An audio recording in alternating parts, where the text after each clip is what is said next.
Hello बच्चों, आप कैसे हैं? उम्मीद है आप बहुत ही अच्छे हैं। देखिए, हम लोग इलेक्ट्रोस्टैटिक्स में लास्ट पॉइंट कैपेसिटर को इस समय हम लोग डिस्कस कर रहे हैं।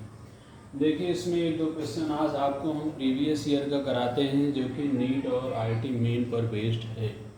देखिए, जैसे क्वेश्चन हमने लिया है, व्हाट फिजिकल क्वांटिटीज में एक्स एंड वाई रिप्रेजेंट। देखिए, ग्राफ इसमें बेटा दिया गया है और पूछा गया है, कैपेसिटर से रिलेटेड क्वेश्चन है कि अगर दो फिजिकल क्वांटिटी के बीच या दो फिजिकल क्वांटिटी जो एक्स और वाई को रिप्रेजेंट कर रहे हैं, अगर हम लोग जो है एनालिसिस करें तो एक्स और वाई जो है कैपेसिटर के लिए क्या रिप्रेजेंट कर सकता है। तो देखिए, किसी भी कैपेसिटर की जो कैपेसिटेंस है C, उसकी वैल्यू आपको पता है, C बराबर Q अपान क्या होता है, B होता है कि नहीं। कहने का मतलब है कि अगर B वोल्टेज पर कैपेसिटर जो है अगर Q चार्ज को एक्वायर करता है, जैसे मान लीजिए हमारा कैपेसिटर है, अगर B वोल्ट से इसको हमने जोड़ दिया है और B वोल्ट से जोड़ने के बाद अगर ये Q चार्ज को एक्वायर करता है, Q चार्ज को गेन करता है, तो जो कैपेसिटर का कैपेसिटेंस C है ये Q अपान B के क्या होता है, बराबर होता है कि नहीं। तो यही चीज़ हमने लिखा है, C बराबर Q अपान B। अब यहाँ पर देखिए, जो ग्राफ ड्रा किया गया है वो दो फिजिकल क्वांटिटीज के बीच ड्रा किया गया है, जबकि कैपेसिटेंस के फार्मूले में आप देख रहे हैं C कैपेसिटेंस है, Q क्या है, चार्ज एक्वायर्ड बाई कैपेसिटर है, और B क्या है, वोल्टेज है। अब इसमें देखिए जो ऑप्शन दिया गया है, एक्चुअली ऑप्शन ही इस तरह दिया गया है कि इसमें एक वैल्यू को हमें कांस्टेंट मानना पड़ेगा। तो जैसे अगर हम मान लो Q को कांस्टेंट मानते हैं, क्योंकि जो आंसर दिया गया है, जो ऑप्शन जैसे दिया गया है कि ग्राफ के लिए क्या सही है, पहला दिया है pressure versus temperature, pressure versus temperature. तो कैपेसिटर में प्रेशर और टेम्परेचर नहीं आता है, आपको पता है। Kinetic energy versus velocity of a particle. फिर दिया है capacitance versus charge at a constant potential. Potential को कह रहा है कि अगर कांस्टेंट कर दिया जाए तो कैपेसिटेंस वर्सेस चार्ज के बीच का ग्राफ है। तो आप ये देख रहे हैं कि पोटेंशियल को अगर B को हम कांस्टेंट कर दें तो C हमारा Q के डायरेक्टली प्रोपोर्शनल होगा, और x और y को हम C Q नहीं ले सकते हैं, क्योंकि डायरेक्टली प्रोपोर्शनल में आपको पता है कि स्ट्रेट लाइन ग्राफ आता है। इसमें फिर एक ऑप्शन दिया है potential versus capacitance at a constant charge. इसी को हम एनालिसिस करते हैं कि अगर चार्ज Q को हम कांस्टेंट ले लेते हैं तो C जो है इनवर्सली प्रोपोर्शनल टू B हो जाएगा। कहने का मतलब जो कैपेसिटेंस ऑफ द कैपेसिटर है वो पोटेंशियल क्रॉस द कैपेसिटर के इनवर्सली प्रोपोर्शनल हो जाएगा। कहने का मतलब C और B एक दूसरे के जो है व्युत्क्रम अनुपाती हो जाएंगे, जस्ट व्युत्क्रम, उल्टा जो है रिलेशन को शो करेंगे। अब इसमें आप देख सकते हैं कि अगर हम एक को C ले रहे हैं, जैसे अगर एक को हम C ले रहे हैं तो दूसरा जो B है वो जस्ट इनवर्स हो जा रहा है। ग्राफ जो है आपका स्लोप जो आप देख रहे हैं कि कम होता चला जा रहा है। अगर एक वैल्यू को हम बढ़ाएंगे तो दूसरी वैल्यू क्या होगी, डिक्रीज होगी। कहीं भी आप जो है स्लोप को बनाकर देख सकते हैं कि ये इनवर्सली प्रोपोर्शनल का ग्राफ शो कर रहा है। तो श्योर है कि अगर हम जो है y को अगर C लेते हैं तो x हमारा B को रिप्रेजेंट करेगा, या हम उल्टा भी कर सकते हैं, अगर y को हम पोटेंशियल लेते हैं तो x हमारा C को रिप्रेजेंट करेगा। तो बिल्कुल सिंपल क्वेश्चन है। तो आप ये देख रहे हैं कि जो फार्मूला है, सिंपली जो है हम फार्मूला को एनालिसिस नहीं करते हैं, सीधे याद कर लेते हैं, रट लेते हैं, C बराबर Q बाई B, उसी पर उठाकर ग्राफ इसने पुटअप कर दिया। और आपको कंफ्यूज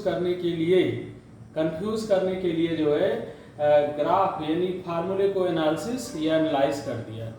तो ये समझिए जो है कि आप कोई भी फार्मूला अगर आप पढ़ रहे हैं तो थोड़ा सा जो है उसको ग्राफिकल अप्रोच तक पहुंचिए कि भाई अगर ये फिजिकल क्वांटिटीज है, अगर एक को कांस्टेंट हम माने या ग्राफ रिमेनिंग टू क्वांटिटीज के बीच ड्रा कर दें तो कैसा ग्राफ बन सकता है, मतलब ये डायरेक्टली प्रोपोर्शनल में है या इनवर्सली प्रोपोर्शनल में होगा। तो बिल्कुल सिंपल क्वेश्चन है। आप यहाँ देख सकते हैं कि अगर चार्ज Q को कांस्टेंट कर दें तो C और B एक दूसरे के इनवर्सली प्रोपोर्शनल हो जाएंगे। तो आप उम्मीद है कि आप समझ गए होंगे इसी तरह देखिए एक और छोटा सा क्वेश्चन जो है प्रीवियस ईयर का हम ले रहे हैं, जो कि अक्सर देखने को मिलता है कि बच्चे कंफ्यूज हो जाते हैं।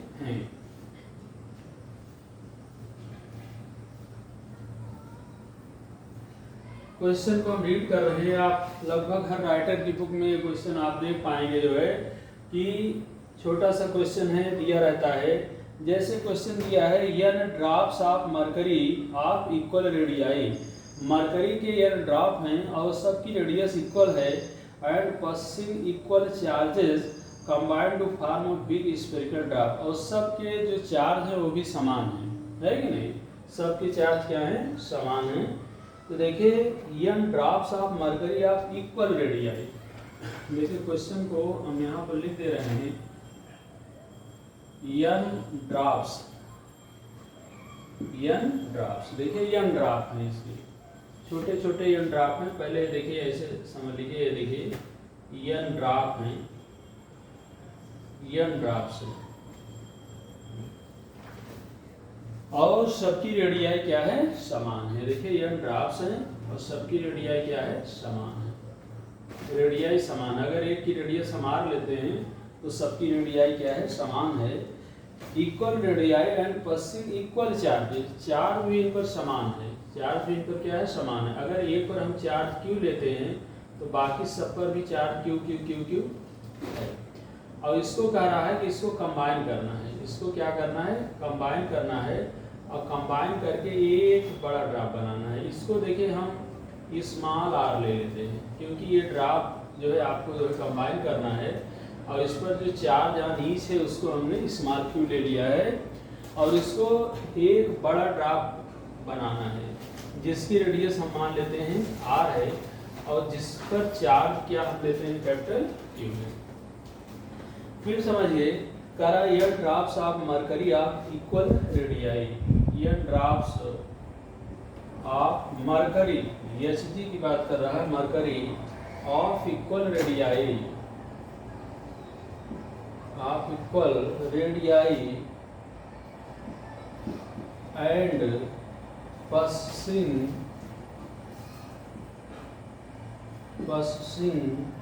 इक्वल चार्जेस, इक्वल चार्ज जो कि हमने फिगर में आपको दिखा दिया है कि ये इक्वल चार्ज को जो है कंटेन करते हैं। ड्रॉप n है और चार्ज को, इक्वल चार्ज को कंटेन करते हैं। Equal charges combined to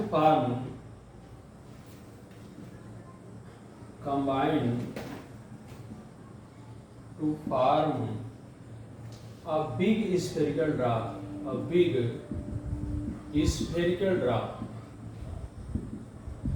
big spherical drop, then capacitance of bigger drop,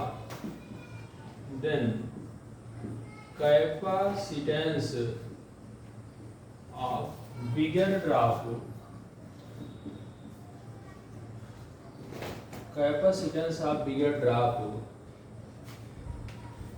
compared to each individual drop,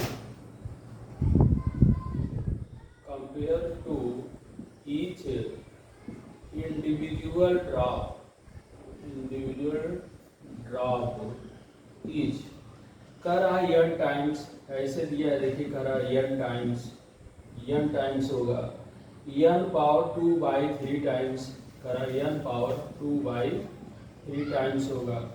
फिर इसके बाद कह रहा है n पावर 1/3 टाइम्स होगा, और इसके बाद कर रहा है n पावर 5/3 टाइम्स। तो देखिए बहुत ही इंटरेस्टिंग क्वेश्चन है, अच्छा क्वेश्चन है। अगर इस तरह का क्वेश्चन आता है तो आप जो है त्वरित जो है आंसर पर कैसे पहुँचेंगे।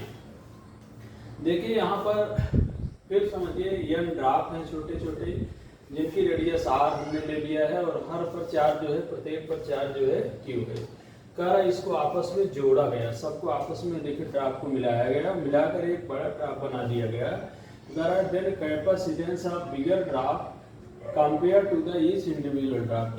कह रहा जो है कि बिगर ड्रॉप का कैपेसिटेंस इंडिविजुअल ड्रॉप के कैपेसिटेंस से किस तरह रिलेटेड होगा।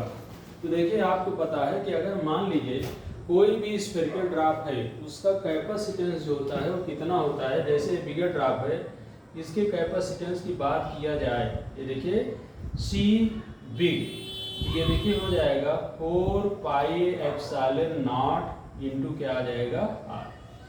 देखिए इसको हमने बी लिख दिया, बिग कहने का मतलब बिगर ड्रॉप है। और जो यहाँ पर स्मॉल ड्रॉप है, स्मॉल ड्रॉप इसके कैपेसिटेंस की बात किया जाए तो 4 pi epsilon nought into R की क्या होगा, बराबर होगा।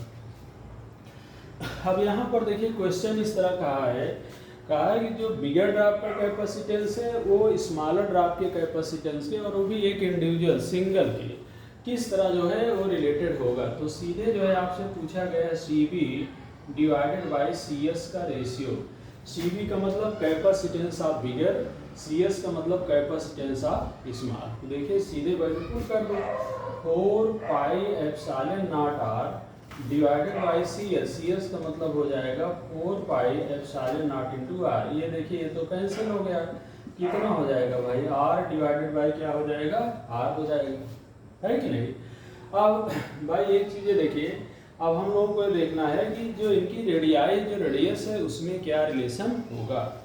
तो एक बहुत इम्पॉर्टेंट फैक्ट है, समझिए कि अगर यह ड्रॉप को हम आपस में मिलाकर बड़ा ड्रॉप बनाते हैं तो इसका वॉल्यूम नहीं बदलेगा, है कि नहीं। Volume of N smaller drop, ये देखिए volume of N, volume of, देखिए volume of N smaller drop, N smaller drops will be equal to volume of one bigger drop, volume of one bigger drop, bigger drop। ये फंडा आप लगा दीजिए। अब volume of N small drop क्या होगा भाई, N into 4/3 pi R cube, ये बराबर हो जाएगा volume of one bigger drop, और बिगर ड्रॉप का वॉल्यूम कितना होगा 4/3 पाई आर क्यूब, 4/3 पाई 4/3 पाई को कट कर दीजिए। अब यहाँ पर बेटा फंस क्या रहा है, आर की वैल्यू, या तो हम कैपिटल आर को गायब करें या तो स्मॉल आर को गायब करें। एक तो हमको हटाना पड़ेगा क्योंकि आर बाई आर का रेशियो हम लोग को निकालना है कि नहीं। तो आप ये देखिए कि अगर हम लोग आर की वैल्यू निकालते हैं, देखिए आर की वैल्यू निकालते हैं तो कैपिटल आर क्या हो जाएगा, N power 1/3 into small R हो जाएगा। ये देखिए, और ये वैल्यू उठाइए और यहाँ पर पुट कर दो, तो आपका हो जाएगा देखिए N power 1/3 into R divided by R, R R cancel हो गया, कितना हो जाएगा एन पावर 1/3। तो ये देखिए ये सी वाला ऑप्शन सही है कि जो बिगर ड्रॉप का कैपेसिटेंस है वो स्मॉलर ड्रॉप के कैपेसिटेंस का एन पावर 1/3 हो जाएगा, है कि नहीं। तो प्रीवियस ईयर के दो क्वेश्चन देखिए, आपको बहुत ही अच्छे क्वेश्चन हमने आज दिया, इसको आप रिवाइज करिए। पीछे के जो भी क्वेश्चन हमने कैपेसिटेंस किया वो भी आप अच्छे से पढ़िए। जो है 8 से 10 क्वेश्चन और आपको हम देंगे जो कि 2025 नीट EIT मेन में बहुत ही हेल्पफुल होगा। हर चैप्टर का अभी हम जो है आपको केवल अच्छे 20 से 25 मैक्सिमम 30 क्वेश्चन आपको दे रहे हैं। अभी देखिए हम लोगों ने 11th का यूनिट मेजरमेंट जो है पढ़ा, उसके अच्छे क्वेश्चन किया गया। अब 12th का इलेक्ट्रोस्टैटिक चल रहा है जो कि अंतिम पड़ाव में है। इसके बाद फिर 11th का एक यूनिट लेंगे, 19 लगभग यूनिट 11 12 मिलाकर फिजिक्स है। तो एक यूनिट हम लोग लेंगे, बैलेंसिंग पोजीशन में चलेंगे ताकि आपका जो है कोई चीज़ छूटे ना। एक यूनिट 11 का, फिर एक यूनिट जो है 12 का, ये यूनिट कंप्लीट हो जाएगा तो हम अगला यूनिट जो है काइनेमैटिक्स का स्टार्ट करेंगे, जिसमें देखिए आपका मोशन इन 1D और मोशन इन 2D रहेगा। काइनेमैटिक्स भी एक बड़ा यूनिट होगा।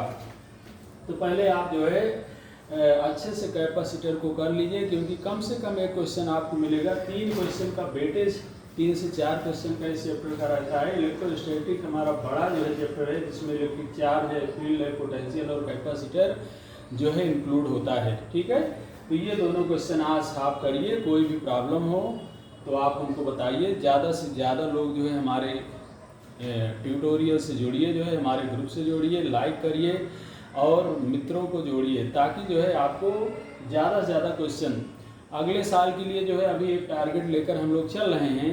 जब ये हमारा टारगेट कंप्लीट हो जाएगा तो उसके बाद NCERT से हम आपका एक बार जो है फिर से कॉन्सेप्ट जो है क्लियर करते हुए एनसीईआरटी वाले जो क्वेश्चन हैं उसको भी हम करवाएंगे।